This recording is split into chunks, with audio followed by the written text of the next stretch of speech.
So with the Veilbreaker update, we had a nice little fun experience playing as Cal again and running around saving your brothers, and it's something that I'm really looking forward to replicating next week when they add his next mission and seeing how his camp and all of that evolves. But with the Veilbreaker update, there's always going to be good or bad like any update, so I'm going to be a little bit critical here, which is rare for me. I'm normally middle of the road. This is where I guess you're going to get your daily dose of sodium, because I know I'm not the only one that went from having a little bit of fun to mind-numbing levels of tedium when they jumped into the new weekly event. Now, nerfs to one side for the minute with this update, because they've already started to revert some of those ammo changes for certain weapons with like the battery chargeable weapons. I have gone ahead and put 6 form onto my Spartan Warframe as well as a Tau Forged shard, and I am really enjoying them, possibly my new favourite frame. But with the good, like I said, comes the bad. The bad being those new weekly Archon hunts. The missions you're going to need to farm on a weekly basis in order to get those new shards, these stack gems for your Warframes. Now, the first few missions of the Archon hunts are not so bad, but the Archon boss fight, the final mission at the end of those hunts, is, to put it bluntly, the complete opposite of fun. It's just one big bullet sponge event. I actually thought I had started playing The Division and was looking for cover. That's how fucking bad it was.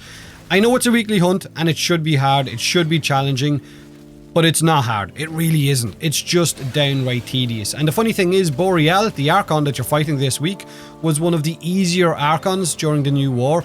Wait for that wolf to charge you down non-stop with damage attenuation on its side. Possibly, if it's the one we're fighting next week, that's going to be great.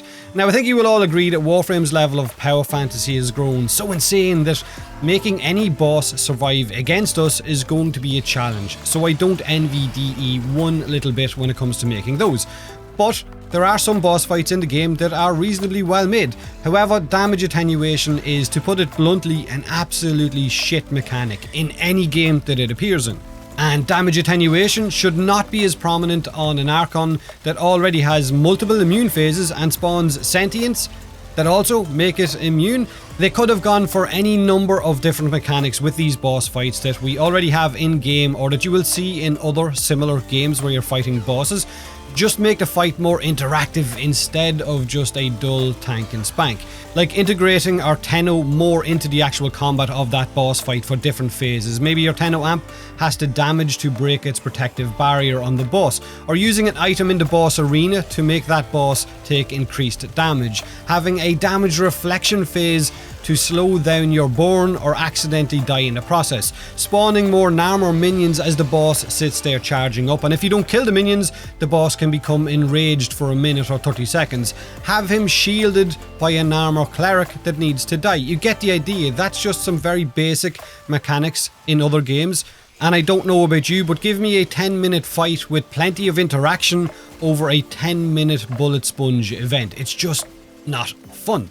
Now, these Archon fights already have restricted items, okay? You've got no respawns, and the enemy's health will scale higher based off the amount of players in your squad. So if you have more players in your squad, then the minions running around are going to have, I think, up on 300% extra health and shield. Now, I know you can, or you could hit the Borealis boss hard enough with your first shot for the attenuation to not kick in with certain abilities and put it straight onto phase 2. That, I'm sure, is a bug, or you could wait a few seconds for the attenuation to reset before shooting the boss again and burning a huge chunk of its health down. You could also just run with the Zariman's evolving weapons, the Fenmore or the Latum, and unload all that they have into Boreal and burn its health that way faster, because apparently the 2000% damage bonus from those weapons when in Incarnate mode ignores the attenuation for now. I guess until they patch it, because you know that's more than likely what's going to happen.